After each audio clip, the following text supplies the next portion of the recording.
Welcome friends. कैसे हैं आप लोग? जीएसटीजी में आपका स्वागत है। आज हम बात करेंगे ई वे बिल और ई इनवॉइस सिस्टम के जो अपडेट 1 जनवरी 2025 से लागू हो रहे हैं।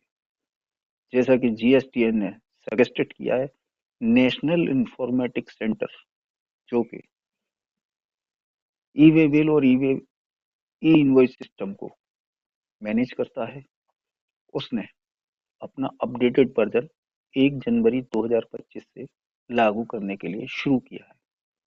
ये इस अपडेट का उनका केवल एक ही उद्देश्य है कि मैक्सिमम सिक्योरिटी हो पोर्टल्स की और बेस्ट प्रैक्टिस और गवर्नमेंट गाइडलाइंस को अच्छी तरह फॉलो किया जा सके। तो आइए देखते हैं क्या क्या इसमें प्रयास इन्होंने किए हैं। मल्टी फैक्टर ऑथेंटिकेशन, ये आप देख रहे हैं, मल्टी फैक्टर ऑथेंटिकेशन ये एक बड़ा की चेंज है। मल्टी फैक्टर ऑथेंटिकेशन जिसमें कि आपको लॉगिन करने के लिए यूजर नेम पासवर्ड चाहिएगा। ओटीपी आपके मोबाइल पर जाएगा। यदि आपने संदेश ऐप डाउनलोड किया है तो संदेश ऐप पर आप ओटीपी देखकर लॉगिन कर सकते हैं। 100 करोड़ या उससे एनुअल एग्रीगेट टर्नओवर से ज्यादा वालों को 20 अगस्त 2023 से मल्टी फैक्टर ऑथेंटिकेशन कंपलसरी हो चुका है और 11 सितंबर 2023 से ये 20 करोड़ से ऊपर की एएटीओ टर्नओवर वालों के लिए वॉलेंटरी था, कंपलसरी नहीं था।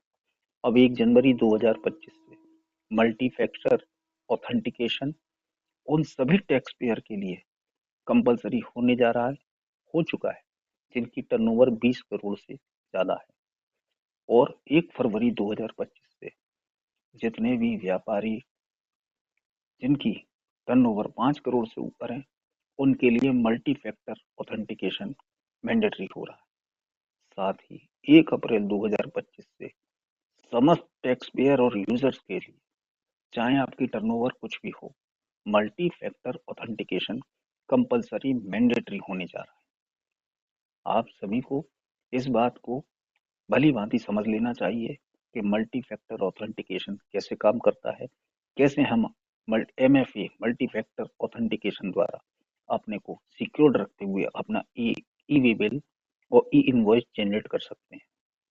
इसके लिए डिटेल इंस्ट्रक्शन ई इनवॉइस ई वे बिल पोर्टल पर मौजूद है। आपके लिए एक नेक सलाह ये है कि अपना मोबाइल नंबर अपने जीएसटीएन पोर्टल के साथ अपडेट रखें। यदि आपके नंबर में कोई चेंज होता है तुरंत उसे जीएसटीएन पोर्टल से अपडेट कराएं। चलिए अब आपको बताते हैं, ई वे बिल के जनरेशन में एक रेस्ट्रिक्शन भी लगाई गई है जो कि 180 दिन की है।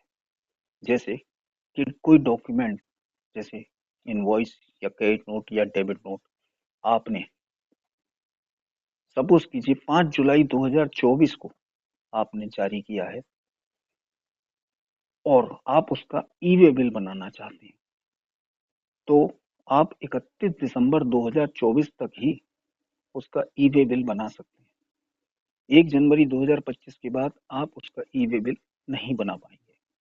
इसी प्रकार से अगर आपका कोई ई वे बिल बना हुआ है, आपका माल, एग्जाम्पल लेते हैं, दिल्ली से आपका माल वेस्ट बंगाल के लिए जा रहा है और मान लीजिए उसमें 30 दिन का आपका ई वे बिल बना हुआ है।